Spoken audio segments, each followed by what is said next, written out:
الرحمن الرحیم مسند صدارت پر جلوہ افروز ذی وقار علماء ذی احتشام اور صاحبان علم و دانش، میری آج کی گفتگو کا عنوان ہے پاکستان کا مطلب کیا۔ چلو ایک دیش چلتے ہیں جو اللہ کی عطا ہے، قائد کی صدا ہے، بزرگوں کی دعا ہے، جس کی بنیاد لا الہ الا اللہ ہے، جو امن کی امین ہے، فردوس کی زمین ہے، بستے جسم اقبال کے شہین ہے، مدینہ ثانی، خطہ لافانی، تحفہ ربانی، ہماری آن، ہماری شان، ہمارا پیارا پاکستان۔ سامعین ذی وقار، آزادی ایک عظیم نعمت خداوندی ہے اور انسانیت کے لیے بہت بڑا انعام ہے۔ آزادی صرف ایک لفظ نہیں بلکہ زندگی کا افتخار ہے۔ آزادی فقط ایک ادبی ترکیب نہیں بلکہ صبح حیات کا نکھار ہے۔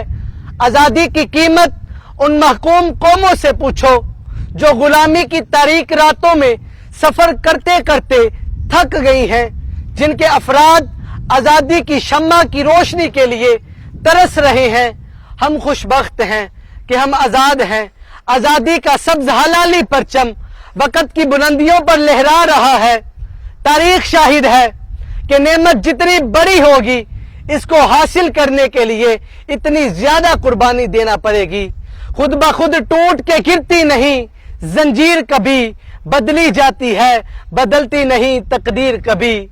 سامعین ذی وقار، جب ہم تحریک پاکستان پر نظر ڈالتے ہیں تو ہمیں اندازہ ہوتا ہے کہ یہ نشیمن بنانے میں لاکھوں ماؤں نے اپنے جگر گوشے کٹوائے، لاکھوں سہاگنوں نے اپنے سہاگ لٹائے، علماء و مشائخ نے گربار اور بہنوں نے ویر گوائے، شہیدوں نے لہو کے دریا بہائے، ضعیفوں نے اپنے کندھوں پر جوان بیٹوں کے لاشیں اٹھائے، جوانوں نے اپنے سینے تان کر ہندوؤں اور سکھوں سے سینوں پر زخم کھائے۔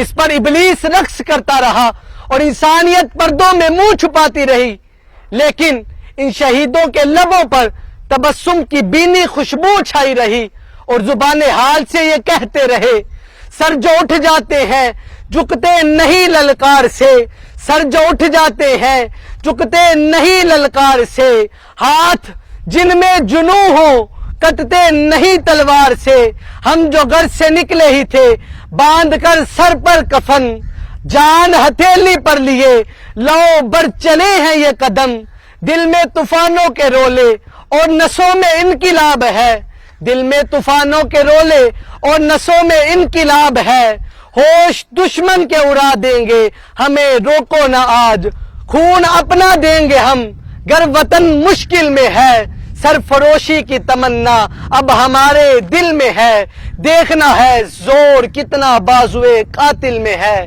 دیکھنا ہے زور کتنا بازوئے قاتل میں ہے۔ سامعین ذی وقار، اس مملکت خداداد کو مارز وجود میں آئے 75 سال سے زائد کا عرصہ بیت چکا ہے، لیکن افسوس کہ ہم آج تک یہ طے نہیں کر سکے کہ ہمارے بزرگوں نے اتنی قربانیاں دی تھیں تو کس لیے، علماء و مشائخ کی گردنیں کٹی تو کس لیے، لاکھوں ماؤں کی گودیں اجڑی تو کس لیے، لاکھوں بچے یتیم ہوئے تو کس لیے۔ ہم آج بھی انہی اختلافات میں ہیں کہ ہم نے اس مملکت خداداد کو حاصل کیا تھا تو کس لیے۔ شاید آج تک ہم یہ طے نہیں کر سکے کہ پاکستان کا مطلب کیا ہے۔ سامعین ذی وقار، میں اسی سوال کا جواب لینے کے لیے گھر سے نکلا، مسجد میں آیا، منبر پر محو خطابت عالم سے پوچھا، بتائیں پاکستان کا مطلب کیا ہے؟ تو جواب ملا لا الہ الا اللہ۔ یہی سوال حافظ قرآن سے پوچھا، پاکستان کا مطلب کیا؟ جواب ملا لا الہ الا اللہ۔ سرحد پر برسرے پیکار مجاہد سے پوچھا، پاکستان کا مطلب کیا؟ جواب ملا لا الہ الا اللہ۔ مدرسہ کی چٹائی پر بیٹھ کر قال اللہ و قال الرسول پڑھانے والے استاد سے پوچھا، پاکستان کا مطلب کیا؟ جواب ملا لا الہ الا اللہ۔ اب ذرا دوسرا رخ دیکھیے. یہی سوال میں نے یونیورسٹی کے پروفیسر سے پوچھا کہ بتائیں پاکستان کا مطلب کیا؟ تو جواب ملا تعلیم کے سوا ہے ہی کیا. یہی سوال میں نے ایک روشن خیال سکالر سے پوچھا، بتائیں پاکستان کا مطلب کیا؟ تو جواب ملا سیکولرزم میری پہچان. یہی سوال میں نے ایک جاگیردار سے پوچھا، بتائیں پاکستان کا مطلب کیا؟ تو جواب ملا سرمایہ داریت میری پہچان. یہی سوال میں نے ایک سیاستدان سے پوچھا کہ بتائیں پاکستان کا مطلب کیا؟ تو جواب ملا واہ جمہوریت واہ. سامعین ذی وقار، میں یہ متضاد جوابات سن کر متذبذب ہو گیا، تجسس اور پریشانی کے سمندر میں غرق ہو گیا کہ مانوں تو کس کی بات مانوں؟ عالم کی بات مانوں یا سکالر کی بات مانوں؟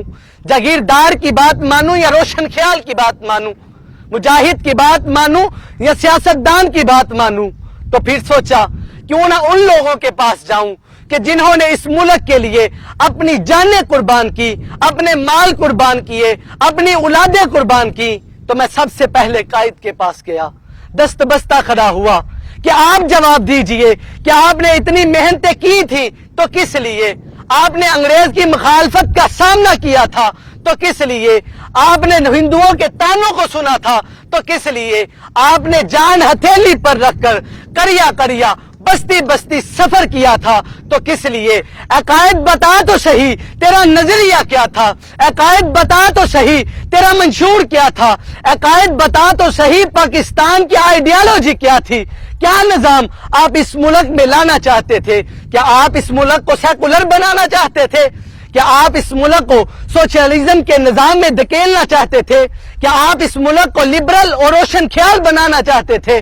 تو قائد کی روح نے بےتاب ہو کر جواب دیا کہ مجھ پر یہ الزام مت دو اور میری 1944 کی تقریر کو اٹھا کر دیکھو، جب میں نے یہ کہا تھا کہ ہمارا اسلام ہمارا نظام ہے، ہمیں کسی سوشلزم کی ضرورت نہیں، ہمیں کسی کمیونزم کی ضرورت نہیں، ہمیں کسی یورپ کی نام نہاد جمہوریت کی ضرورت نہیں، بلکہ ہمارا ملک چلے گا تو رب کے قرآن کے مطابق یا مصطفیٰ کے فرمان کے مطابق چلے گا.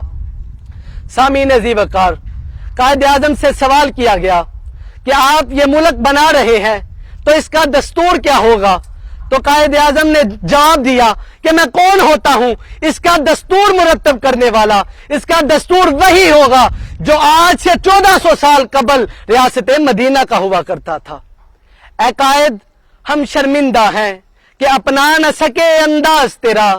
اے قائد، ہم شرمندہ ہیں کہ اپنا نہ سکے انداز تیرا. وہ قوم ہوئی بے بالوں پر بننا تھا جسے شہباز تیرا. تجدید و فہم کرتے ہیں اور آج یہ وعدہ کرتے ہیں، عقائد ہم اپنائیں گے ہر قول تیرا انداز تیرا.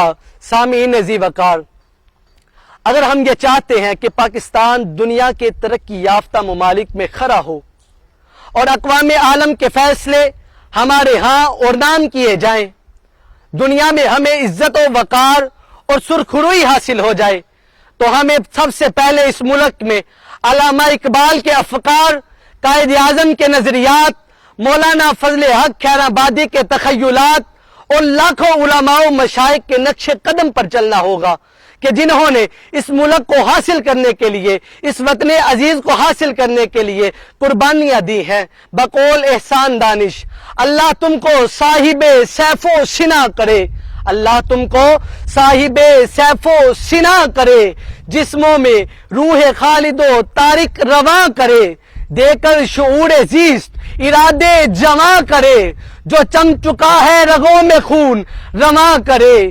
تم کو راہ رسول پر چلنا نصیب ہو، کب کے گرے پڑے ہو سنبھلنا نصیب ہو. وما علینا الا البلاغ.